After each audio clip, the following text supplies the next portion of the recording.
সবাইকে শুভেচ্ছা জানাচ্ছি আজকের এই নতুন ভিডিওতে। অনেকদিন পর আজকে এই নতুন ভিডিও নিয়ে আমরা আসলাম আপনাদের সাথে। তো আজকের এই ভিডিওতে আমরা দেখব যে কিভাবে চ্যাট জিপিটি দিয়ে একটি নতুন ওয়ার্ডপ্রেস প্লাগইনস আপনারা ডেভেলপ করতে পারেন খুব সহজেই, কোনো কোডিং নলেজ ছাড়াই আপনারা কিভাবে একটি ওয়ার্ডপ্রেস প্লাগইনস তৈরি করে ফেলতে পারবেন খুব সহজেই। তো চলুন শুরুতে আমরা চলে যাই চ্যাট জিপিটিতে। আমরা এখানে লিখব make a portfolio WordPress plugin with category and filter। তো শুরু হয়ে গেল আমাদের পোর্টফোলিও প্লাগইনস তৈরি করা। তো দেখুন কি সুন্দরভাবে এই চ্যাট জিপিটি আমাদের কোডগুলি লিখে দিচ্ছে।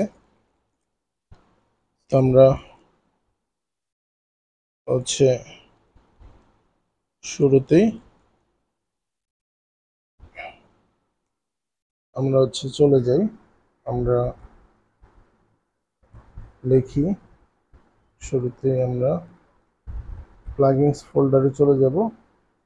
পোর্টফোলিও প্লাগইনস, আমরা একটি ওয়ার্ডপ্রেস প্রজেক্ট ওপেন করে রেখেছি। এই ওয়ার্ডপ্রেস প্রজেক্টের প্লাগইনস ফোল্ডারে আমরা পোর্টফোলিও প্লাগইনস নামে একটি ফোল্ডার তৈরি করলাম এবং এইটা দেখুন যে এখানে চলে আসছে। এখানে তাহলে এখানে আমরা কি করব, এটা কপি করব, এটার নাম দিব, আমরা একটা ফাইল তৈরি করব, সেই ফাইলের নাম দিব আমরা পোর্টফোলিও প্লাগইনস। আমরা যে কোনো নাম দিতে পারি, আপনাদের যেরকম ইচ্ছা তারা সেরকম নাম দিতে পারেন, তাতে কোনো সমস্যা নেই। এখানে আমরা এটা কপি করে এই কোডটা কপি করে নিয়ে আসলাম, নিয়ে এসে এখানে আমরা পেস্ট করে দিলাম, হয়ে গেল একটা। এরপরে আমরা কি করব, জেএস স্ক্রিপ্ট ডট জেএস নামে একটা ফোল্ডার ক্রিয়েট করব, ফাইল ক্রিয়েট করব। এখানে এই ফোল্ডারের মধ্যে স্ক্রিপ্ট ডট জেএস,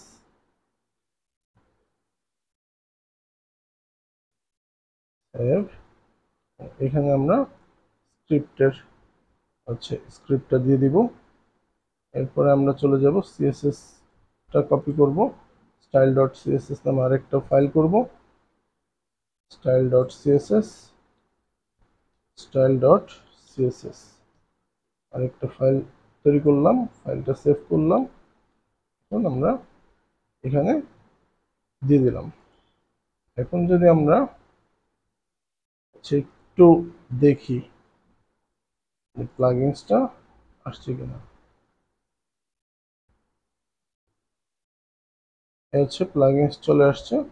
তো এখানে আমরা প্লাগইনস এর ক্ষেত্রে আরো কিছু জিনিস দেখাইতে পারি, সেটা হচ্ছে ধরেন যে এইখানে প্লাগইনস এর নাম দেওয়া হয়েছে কাস্টম পোর্টফোলিও প্লাগইনস, এটা আপনারা নাম চেঞ্জ করে দিতে পারেন, ডেসক্রিপশন দিতে পারেন, নাম দিতে পারেন। এখানে আমার নাম দিয়ে দিচ্ছি, ঠিক আছে। তো এখানে আমার নাম দিয়ে দিচ্ছি। এখন দেখেন রিলোড দিলে এখানে আমার নাম চলে আসছে, ঠিক আছে। এরকম আরো অনেক কিছু আমরা অ্যাড করে দিতে পারি। আপাতত আমরা এটুকুই জাস্ট আপনাদেরকে দেখানোর জন্য সিম্পল করে তৈরি করতেছি। অ্যাক্টিভেট করলাম, অ্যাক্টিভেট করার পরে দেখেন যে পোর্টফোলিও চলে আসছে। যে ক্যাটাগরিতে আমরা ধরেন যে কয়েকটা ক্যাটাগরি অ্যাড করি, ঠিক আছে। লারাভেল, পিএইচপি, ওয়ার্ডপ্রেস, তিনটা ক্যাটাগরি আমাদের অ্যাড করা আছে পোর্টফোলিও।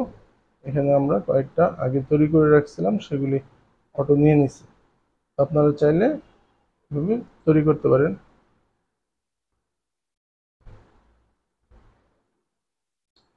টেস্ট 5, এখানে আপনারা যে কোনো ডেসক্রিপশন দিতে পারেন। এখান থেকে আমরা ধরেন যে একটা লাইন কপি করে এখানে ডেসক্রিপশন দিয়ে দিলাম, এখানে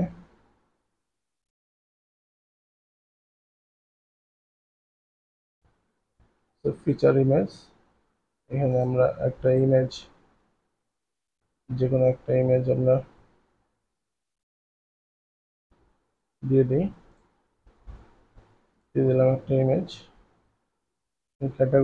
ক্যাটাগরির ক্ষেত্রে আমরা যে কোনো একটা ক্যাটাগরি বা দুইটা ক্যাটাগরি আমরা সিলেক্ট করে দিতে পারি, পাবলিশ দিলাম। এই হয়ে গেল আমাদের হচ্ছে 5 হয়ে গেছে, এটারে একই নামে দুইটা হয়ে গেছে। আমরা একটু এটারে 6 করে দিই, 6। আর হচ্ছে আমরা একটু